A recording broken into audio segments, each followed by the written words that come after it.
Hello friends, welcome है आपका आपके अपने ही चैनल में जिसका नाम है earning money from trading. Friends, आज की वीडियो इसी टॉपिक पर है कि आप कैसे 5,000 रुपये का इन्वेस्टमेंट स्टार्ट करके 1 करोड़ तक का सफल स्टार्ट पूरा कर पाओगे। ठीक है जी हाँ, बिल्कुल आपने एकदम सही सुना कि 5,000 रुपये से स्टार्ट करके 1 करोड़ तक का सफर आप किस तरह से पूरा कर सकते हो। इसी टॉपिक के ऊपर मैं आज इस वीडियो में आपके साथ कुछ बातें शेयर करूंगा। देखिए, आज के इस युग में फाइनेंशियल पोजीशन सेफ होने के साथ साथ स्ट्रॉन्ग भी होनी चाहिए, लेकिन केवल ऐसा सोचने से काम नहीं चलेगा।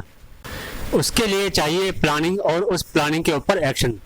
तो आज मैं आपके साथ वही प्लानिंग शेयर करूंगा जिसको कि एक्शन में लाना आपका काम है।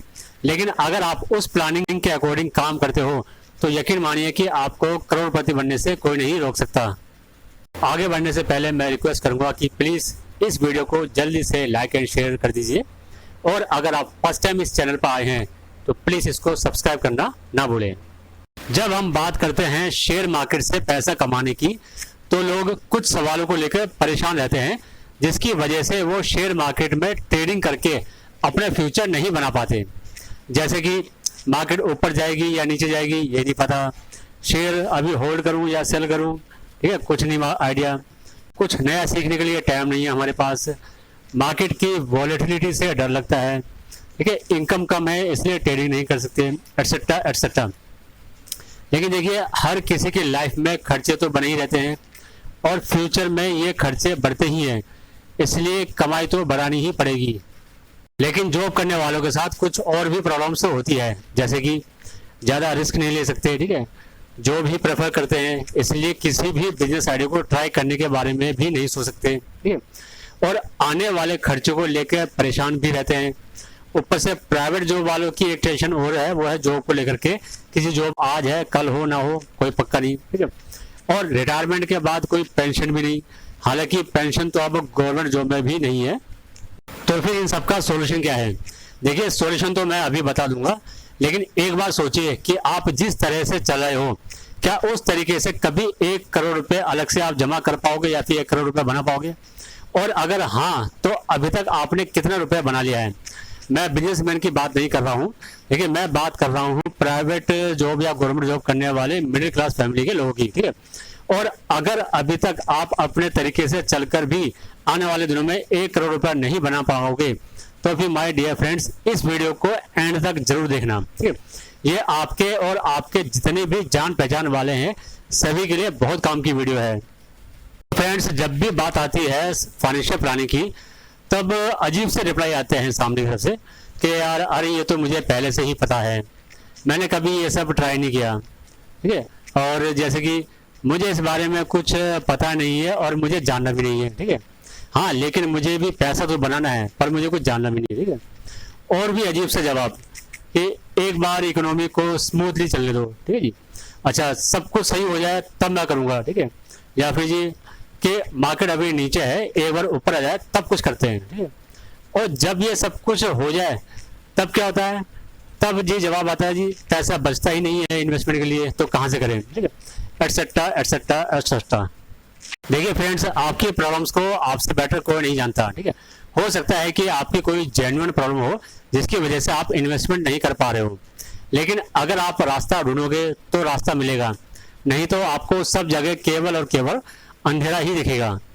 चलिए फ्रेंड्स, बहुत प्रवचन हो गया है, अब मैं आप लोगों को जो दिखाने वाला हूँ एक बार उसको आपकी अपनी जो फाइनेंशियल प्लानिंग है उसके साथ कंपेयर करके जरूर देख लीजिएगा। अगर आपकी प्लानिंग ज़्यादा सेफ और स्ट्रॉन्ग है तो एक बार प्लीज़ कमेंट बॉक्स में मुझे भी जरूर बता देना। तो दोस्तों, बहुत ही सिंपल सी बात है कि आपको अपने फ्यूचर को सेफ करने के लिए और फाइनेंशियल फ्रीडम पाने के लिए म्यूचुअल फंड की SIP में इन्वेस्टमेंट प्लान करनी चाहिए, और ना केवल प्लानिंग करनी है बल्कि आपको उस प्लानिंग पर एक्शन भी लेना है। देखिए, अगर आप 20 से 22 साल बाद अपने बच्चे की प्रोफेशनल एजुकेशन प्लान कर रहे हो, या उनकी शादी में होने वाले खर्चे की प्लानिंग कर रहे हो, या फिर आप अपनी रिटायरमेंट के बाद अपनी लाइफ को फुल फ्रीडम के साथ जीने का भी प्लान बना सकते हो, तो उसके लिए आपको सिंपल ये करना है कि आपको केवल 5,000 रुपये महीने की म्यूचुअल फंड के SIP में इन्वेस्टमेंट करना है, ठीक है। और ये देखिए, अगर आप 5,000 रुपये मंथली लगाकर 22 साल तक इन्वेस्टमेंट करते हो और 15% का एवरेज रिटर्न पाते हो तो आप 1 करोड़ रुपए इजीली कमा सकते हो। और इस 1 करोड़ रुपए में आपकी इन्वेस्टमेंट कितनी होगी? केवल और केवल 13,20,000 रुपए। तो देखिए फ्रेंड्स, इस तरह की फाइनेंशियल प्लानिंग में ना किसी भी तरह का वेट नहीं करना चाहिए। मैं आपको दिखाता हूँ कि जी कि वेट करने से क्या नुकसान हो सकता है। देखिए, सपोज आपका फ्रेंड्स ने पहले ही मीन्स टाइम पर सिर्फ स्टार्ट कर दिए और आप मार्केट का सही होने का वेट कर रहे हो और इस वजह से आपने 2 साल बाद सिर्फ स्टार्ट करी, ठीक है। लेकिन आपका और आपके फ्रेंड्स का जो बच्चे दोनों के सेम ही एज ग्रुप है, तो जिस वजह से जब वो बड़े हो जाते हैं तो ये उन दोनों को हायर एजुकेशन के लिए काफी रुपये पैसा चाहिए। तो अब इस केस में क्योंकि अगर 22 साल उनको हो गए तो इस केस में क्या होगा जी कि आपके फ्रेंड के पास तो 1 करोड़ रुपए जमा हो चुका है जो कि उन्होंने SIP से पैसा कमा लिया है, लेकिन आपके पास आपको केवल अभी स्टार्ट किए हुए 20 साल में है, तो आपके पास पैसा कितना? केवल 74.86 लाख मीन 74,86,000 रुपीज ओनली, ठीक है। और ये केवल 2 साल के गैप की वजह से। अब आप देख रहे हो जी कि इसमें 25 लाख रुपए का डिफरेंस आ गया केवल 2 लाख की वजह से। लेकिन उन 2 साल में आपका पैसा कितना जाता? 5,000 रुपए महीने के हिसाब से 2 साल में आपका पैसा जाता केवल 1,20,000 रुपए। लेकिन उस 1,20,000 रुपए की वजह से 2 साल में फर्क कितना आ गया जी? 25 लाख रुपए का। तो ये नुकसान होता है लॉन्ग टाइम के अंदर। अब बात करते हैं उन लोगों की जो केवल और केवल FD या RD ही करवाते हैं, ठीक है। ये देखिए, सपोज आपने 5,000 रुपए महीने की एक RD करवाई हुई है बैंक के अंदर 10 साल के लिए, ठीक है, मंथली मोड पे, मीन्स हर महीने आपका 5,000 रुपए बैंक से RD में जमा हो रहा है, ठीक है। और आपको बैंक उसके ऊपर 6% का इंटरेस्ट दे रहा है एनुअली। तो अब इस केस में आपका अपना पैसा कितना डिपॉजिट हुआ? ये आपका अपना पैसा डिपॉजिट हुआ 6 लाख रुपए, ठीक है। और इसके ऊपर इंटरेस्ट बना 2,22,145 रुपए का इंटरेस्ट बना, यानी कि टोटल इन हैंड आपके हाथ में आया 8,22,145, ओके, मीन्स 8,22,145 रुपीज ओनली। और अब यही कैलकुलेशन आप जरा एक बार सिप की तरह से भी चेक कीजिए। अगर आपने सेम 5,000 रुपए मंथली SIP में इन्वेस्टमेंट किया और आपको ज्यादा नहीं केवल 10% एनुअल रिटर्न मिलती है, तो भी 10 साल बाद आपके हाथ में कितना पैसा होगा? वो होगा जी टोटल 10,24,000 रुपए, ठीक है। यानी कि जो आपने RD करी थी उससे 2 लाख रुपए आपको एक्स्ट्रा ही मिलेंगे। यही नहीं फ्रेंड्स, आप अपने गोल के हिसाब से भी अपना जो मंथली का SIP का जो अमाउंट है उसको सेट कर सकते हो, ठीक है। वो देखिए कैसे। सपोज आपको 5 साल बाद किसी काम के लिए 10 लाख रुपए चाहिए, ठीक है, और आप SIP के अंदर इन्वेस्टमेंट करते हो और आप 15% का रिटर्न एक्सपेक्ट कर रहे हो, तो आपकी जो मंथली SIP बनेगी वो बनेगी केवल 11,290 रुपए की मंथली, ठीक है। तो मैं ये नहीं कहता कि जी कि जरूरी है कि आप उतना इन्वेस्टमेंट कर पा रहे हो, मीन्स आप नहीं कर पा रहे जी 11,290 रुपए की SIP, ठीक है। सपोज आप केवल 5,000 रुपए की ही SIP कर पा रहे हो, तो उस केस में भी फ्रेंड्स 5 साल बाद आपके पास काफी पैसा जमा हो जाएगा। मीन्स आपको 5 साल बाद चाहिए 10 लाख रुपए, आपने SIP स्टार्ट करी केवल 5,000 रुपए की, जिससे आपका जो मोटिव है या जो गोल है वो पूरा तो नहीं हुआ, लेकिन आपके पास पैसा तो काफी इकट्ठा हो गया ना।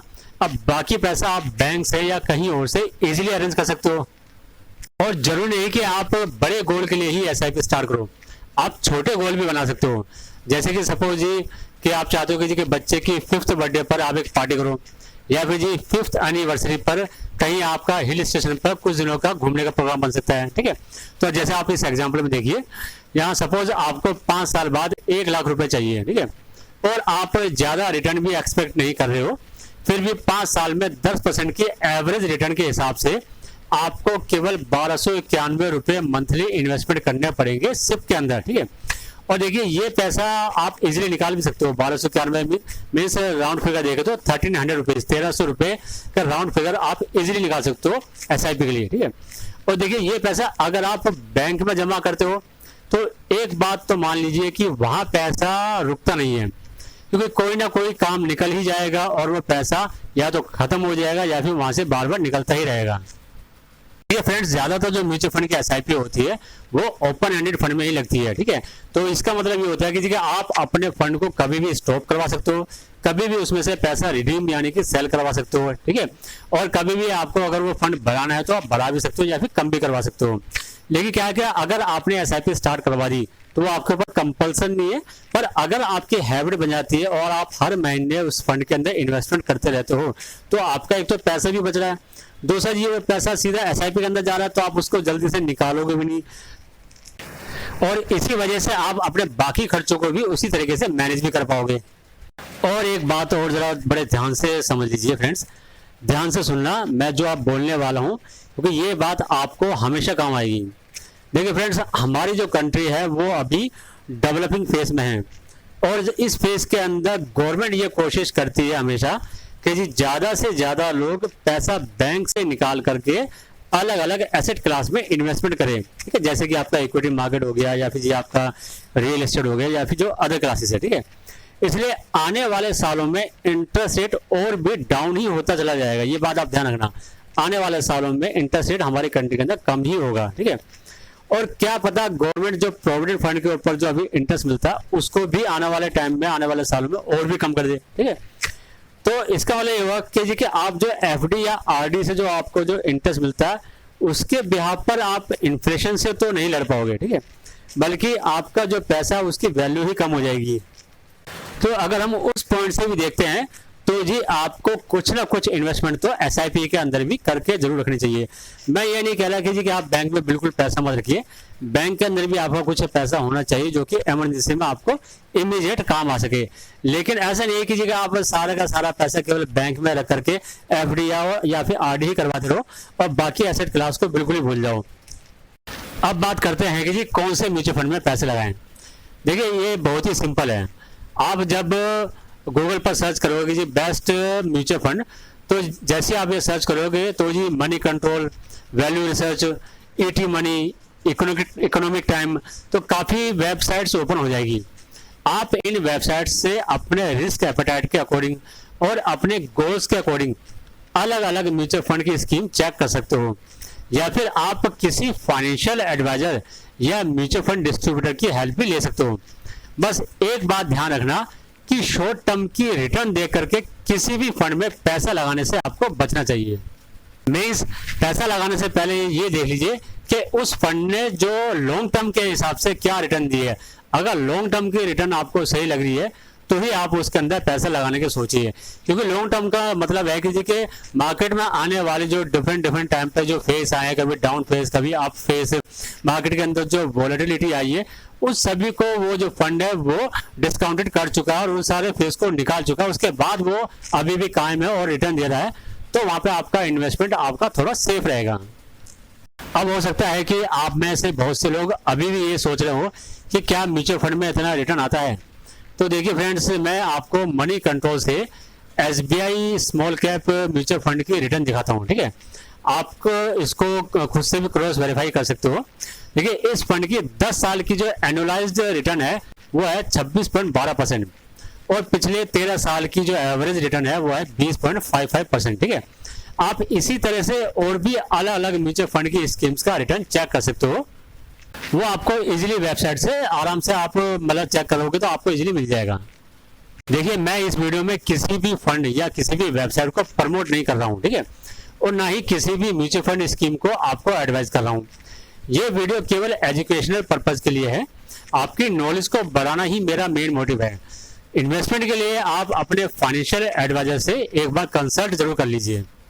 अच्छा दोस्तों, अब मुझे आज्ञा दीजिए, मैं आपका ज़्यादा टाइम नहीं लूँगा, लेकिन जाने से पहले मेरी रिक्वेस्ट है कि प्लीज़ इस वीडियो को ज़्यादा से ज़्यादा लाइक एंड शेयर कीजिए, और अगर आप फर्स्ट टाइम इस चैनल पर आए हैं तो प्लीज़ इसको सब्सक्राइब करके बेल आइकन भी प्रेस कर दीजिए, और हाँ, लाइक एंड शेयर करना ना भूलें। Bye bye.